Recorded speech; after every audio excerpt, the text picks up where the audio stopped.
আসসালামু আলাইকুম। আমি জাহিদ, সৌদি আরব জেদ্দা থেকে। আমার খামারি ভাইরা কেমন আছেন? আশা করি ইনশাল্লাহ সবাই ভালো আছেন।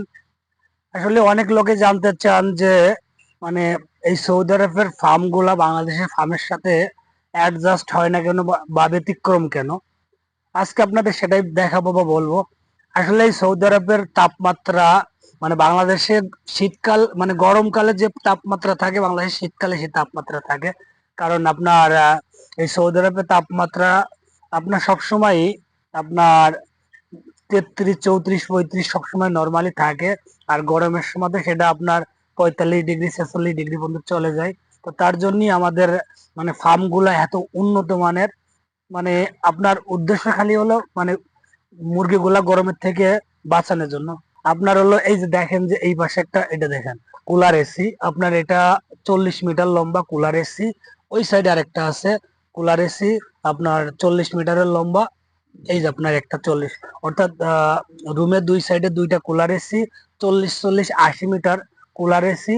এটা আপনার পানি অটোমেটিক্যালি যখনই তাপমাত্রা বাইরে যায় তখনই কুলার এসি দিয়ে পানি ছেড়ে দেয়, ছেড়ে দিলে ভিতরে তাপমাত্রাটা নিয়ন্ত্রণ থাকে।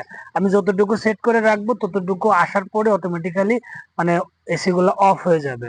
আবার যখনই মনে করেন যে শীতকালে প্রচন্ড শীত পড়ে, শীতের জন্য আমাদের ওই সাইডে দুইটা হিটার লাগানো আছে। অটোমেটিক্যালি আপনার হিটার দিয়ে আপনার যখনই আমার তাপমাত্রা কমে যাবে হিটার অটোমেটিক্যালি চালু হবে। চালু হওয়ার পরে ভিতরে তাপমাত্রাটা যদি 32 বা আপনার 28, 29 করে রাখি, ততটুকু আসার পরে অটোমেটিক্যালি অফ হয়ে যায়। অফ হয়ে গেলে আপনার ভিতরে তাপমাত্রাটা নির্দিষ্ট পরিমাণে থাকে।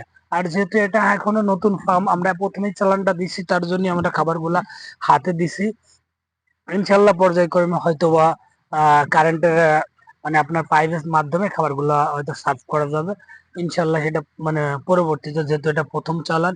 তো মূলতই হলো আপনার যারা আমরা এই সৌদি আরবের ফার্মের সাথে কাজ করি বা ফার্মের সাথে জড়িত, তারা সবাই সেম এই সিস্টেমেরই ঘরগুলা। কারণ আপনার এই জায়গা প্রচন্ড পরিমাণে গরম। আর গরমের কারণে আমাদের এই একদম বাইরের বাতাসটা ভিতরে প্রবেশ করে একদম এসির মাধ্যমে ঠান্ডা হয়ে, যাতে ভিতরে তাপমাত্রাটা সমতা থাকে, বজায় থাকে। মূলতই হলো পার্থক্য যে বাংলাদেশের তাপমাত্রার এই জায়গার তাপমাত্রা সেম না।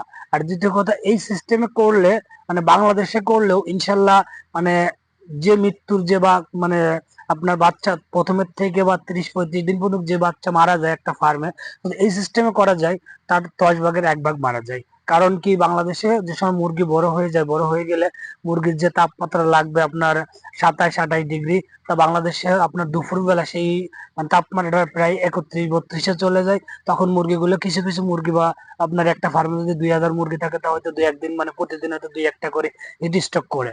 যদি এই সিস্টেমে করা থাকে তাহলে আপনার দিনের তাপমাত্রা রাত্রের তাপমাত্রা সেম থাকবে, তখন আর হিট স্ট্রোক করার সম্ভাবনা থাকে না। তো যারাই হয়তো বা এই যদি পারেন, তো এই কাজে যদি ফার্ম করতে পারেন, তো আলহামদুলিল্লাহ হয়তো বা আপনার বাণিজ্যিক কাজে করলে আপনাদের ফার্মের মুরগি মরার হার একদমই সীমিত হয়ে আসবে। আর এটা সবচেয়ে প্লাস পয়েন্ট যে আপনার দিন রাত দুইটা সময় তাপমাত্রা সেম থাকে, কম বেশি হয় না। যেহেতু আপনার হিটার আছে, এসি আছে, দিনের বেলা এসি লাগে, রাত্রে হিটার লাগে।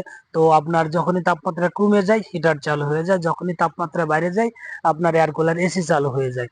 তখন আমি নির্দিষ্ট পরিমাণ একটা তাপমাত্রা পাই। আমি যদি 32 কম্পিউটারে সেট করে রাখি তাহলে 32 পাই, আমি যদি 28 কম্পিউটারে সেট করে রাখি তাহলে তাপমাত্রা 28 পাই। তো সবাই ভালো থাকবেন, সুস্থ থাকবেন। আর যে কোনো প্রশ্ন যদি জানার থাকে তো আমাদের জানাবেন। আল্লাহ হাফেজ।